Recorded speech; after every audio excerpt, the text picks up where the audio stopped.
L'histoire de la bande dessinée américaine fourmille d'anecdotes plus ou moins inattendues, mais l'histoire que je vais vous raconter compte incontestablement parmi les plus bizarres qu'il m'ait été donné d'entendre. Salut à vous pauvres mortels, je suis Chris, et aujourd'hui on parle de Fletcher Hanks et de ses créations à la limite du surréalisme.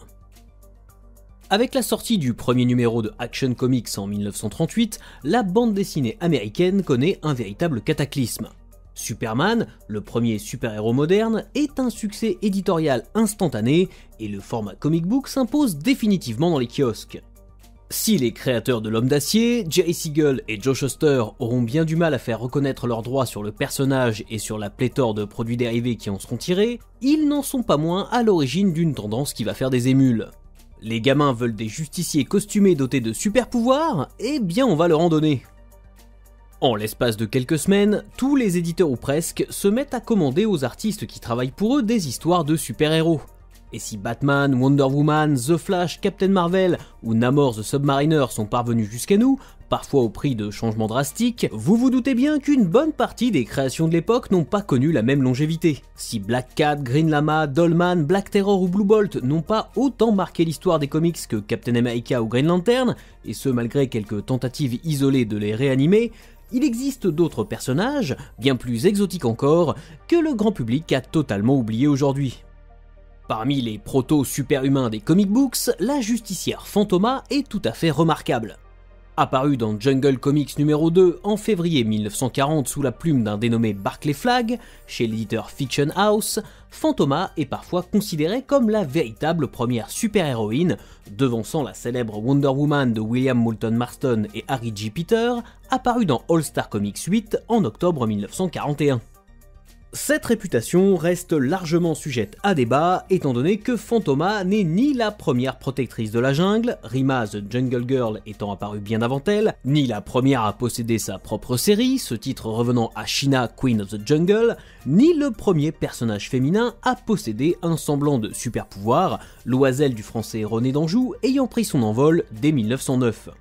Si Fantoma peut prétendre à ce statut, c'est parce qu'elle est le premier personnage féminin apparu directement dans une bande dessinée américaine à englober plusieurs caractéristiques super-héroïques, comme des pouvoirs surhumains paranormaux ou une transformation physique comparable à une sorte d'identité secrète.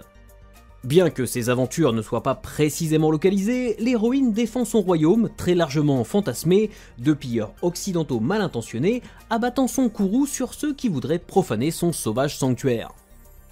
À la découverte des surprenantes aventures de Fantoma, on serait en droit de se demander pourquoi son créateur, Barclay Flagg, n'est pas resté dans l'histoire comme Jack Kirby, Stan Lee ou Will Eisner. Eh bien, tout simplement parce que Barclay Flagg n'existe pas. Il s'agit en fait de l'un des nombreux pseudonymes utilisés par l'un des plus mystérieux auteurs de comics du XXe siècle, Fletcher Hanks. Pendant des décennies, Fletcher Hanks est resté l'une des plus grandes énigmes de la bande dessinée américaine, jusqu'à ce que l'auteur Paul Karazic ne se lance dans une incroyable enquête qui l'a mené jusqu'à rencontrer le fils du dessinateur, Fletcher Hanks Jr., au début des années 2000. Ainsi, tout ce que l'on sait, ou presque, de Fletcher Hanks est issu du témoignage de son fils. Né en 1887, Fletcher Hanks grandit à Oxford, dans le Maryland, dans un environnement rude et violent. Gâté par sa mère qui lui paie des cours de dessin par correspondance, Fletcher gagne sa vie en peignant des fresques chez de riches clients du coin, mais dépense tout son argent dans l'alcool, au détriment de sa famille, allant jusqu'à participer à des beuveries qui s'avérèrent mortelles pour certains de ses camarades de boisson. Mari violent et père de 4 enfants, Hanks abandonne le domicile conjugal vers 1930, dérobant au passage les économies de son fils de 12 ans. Fletcher ne refait surface qu'en 1939 en tant que dessinateur de comic book et créateur de Stardust chez Fox Features Syndicate. Stardust the Super Wizard, apparu dans Fantastic Comics 1 en décembre 1939, met à l'amende pratiquement tous les autres super-héros de la bande dessinée américaine. Personnage mesurant au moins 2,50 m de haut, omniscient, omnipotent, invulnérable, et doté d'une interminable liste de super-pouvoirs défiant toutes les lois de la physique, s'allongeant au fil des épisodes selon les envies de Hanks, ce surhomme venu d'une lointaine planète apparaît dans le ciel pour venir faire triompher la justice dans un monde gangréné par la trahison et la corruption. Dès les premiers épisodes de Stardust, on voit en filigrane les différentes obsessions de Fletcher Hanks à travers des thématiques qui reviendront inlassablement dans pratiquement chacune de ses histoires. sa véritable fixation autour de la figure du traître, qui porte généralement ce vice jusque dans ses traits physiques à la limite de la difformité, mais aussi la punition impitoyable et systématique de ces derniers par un justicier tout-puissant. Les univers développés par Hanks, sous couvert de pas moins d'une dizaine de pseudonymes, sont un mélange d'extravagance régressive et de concepts pseudo-scientifiques paradoxalement en avance sur leur temps. Ainsi, son univers de science-fiction très pulp, ouvertement inspiré du Flash Gordon de Alex Raymond, présente autant d'appareils de télécommunications avant-gardistes que de martiens grotesques tout droit sortis d'un cartoon. Ceci est particulièrement visible dans son autre création présente au sommaire du premier numéro de Fantastic Comics, Space Smith, qu'il signe cette fois-ci sous le nom de Hank Christie, un aventurier de l'espace accompagné de son assistante Diana qui vit diverses aventures plus ou moins hallucinées dans un cosmos totalement chimérique. Il utilisera une recette très similaire pour son personnage de Worldwide Carter dans Daring Mystery numéro 4 en mai 1940 chez Timely Comics, qui bien que n'ayant eu droit qu'à 2 aventures, a tout de même la particularité d'être considéré comme un personnage de l'univers Marvel. Parmi les autres créations de Fletcher Hanks, on compte Big Red McClane, apparu dans Fight Comics numéro 1 en janvier 1940 et dont il signe alternativement les épisodes Chris Fletcher ou Charles Netcher. Une série mettant en scène des bagarres de bûcherons, sans doute assez proche de l'ambiance de sa vie à Oxford.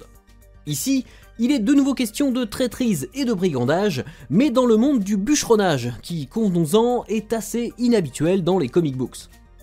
Toujours en janvier 1940, Hanks, sous le pseudo de Henry Fletcher, dessine Taboo, Wizard of the Jungle, dans Jungle Comics numéro 1, une sorte de proto-Animal Man, capable d'imiter les animaux. On retrouve plusieurs similitudes entre Taboo et Phantoma, dont la première aventure est publiée le mois suivant. Pinacle de l'exotisme, dans le deuxième numéro de Planet Comics, en février 1940, on découvre l'unique épisode de Tiger Heart, un guerrier vivant sur Saturne, une planète qui se révèle être similaire à la Terre au Moyen-Âge. Là encore, le décor est aussi fantastique que fantasmé, gloubi-boulga de mythes chevaleresques et de fantasy pulp. Parfois comparé à de l'art brut et empreint de surréalisme, sans pour autant pouvoir être rattaché à ce courant, mais aussi influencé par Chester Gould, le créateur de Dick Tracy, les travaux de Fletcher Hanks sont facilement reconnaissables grâce à son style graphique si particulier, ce qui aura justement permis de les regrouper malgré ses multiples alias. Si son trait peut être jugé naïf et très cru, Hanks a pourtant suivi une formation au cours de laquelle il a démontré son talent pour le dessin. On peut donc supposer que le rendu visuel de ses productions n'a rien d'un hasard. Sans doute pensait-il, en partie à raison, que ces bandes dessinées s'adressaient aux enfants, et donc qu'elles devaient être simplistes pour être comprises par les plus jeunes. Il en va de même pour ses récits, souvent alambiqués, dans lesquels il expose une vision très personnelle des châtiments qui doivent être réservés à des malfaiteurs dont la fourberie n'a souvent d'égal qu'une manifeste débilité. Les méchants sont des traîtres perfides qui n'ont pour seule motivation que la destruction du monde ou l'enrichissement personnel, tandis que les héros sont des êtres supérieurs invincibles, quasi divins, fléaux implacables anéantissant les scélérats, non sans les avoir humiliés au passage. Il est intéressant de souligner que Fletcher Hanks faisait tout lui-même, du scénario à la colorisation, avec un rythme de travail visiblement soutenu, et rendait ses travaux dans les temps, ce qui plaisait bien évidemment beaucoup aux éditeurs. On aurait pu croire que l'artiste derrière la première super-héroïne de la bande dessinée américaine était un homme conscient des problèmes de son temps, mais à en croire le témoignage de son fils, Fletcher Hanks était un sale type. Après un dernier épisode de Stardust, dans Big Three Comics 2 paru durant l'hiver 1941, il disparaît du jour au lendemain de l'industrie des comic books, exactement comme quand il avait abandonné sa famille des années auparavant.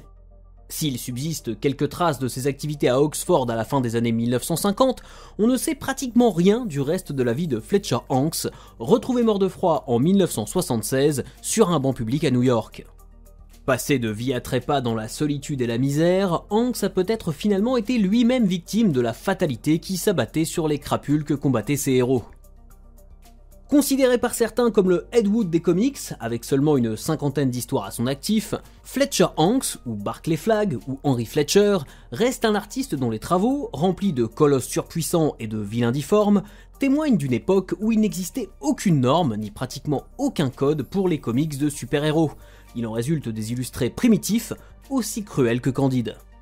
Le tardif regain d'intérêt pour ses travaux, initié notamment par Jerry Moriarty, professeur à la School of Visual Arts de New York et grand collectionneur, puis par Art Spiegelman, qui a réédité une histoire de Stardust The Super Wizard dans sa revue Raw en 1980, a mené l'artiste Paul Karazic à approfondir le parcours de Fletcher Hanks et à compiler son œuvre au cours d'un fastidieux travail de recherche.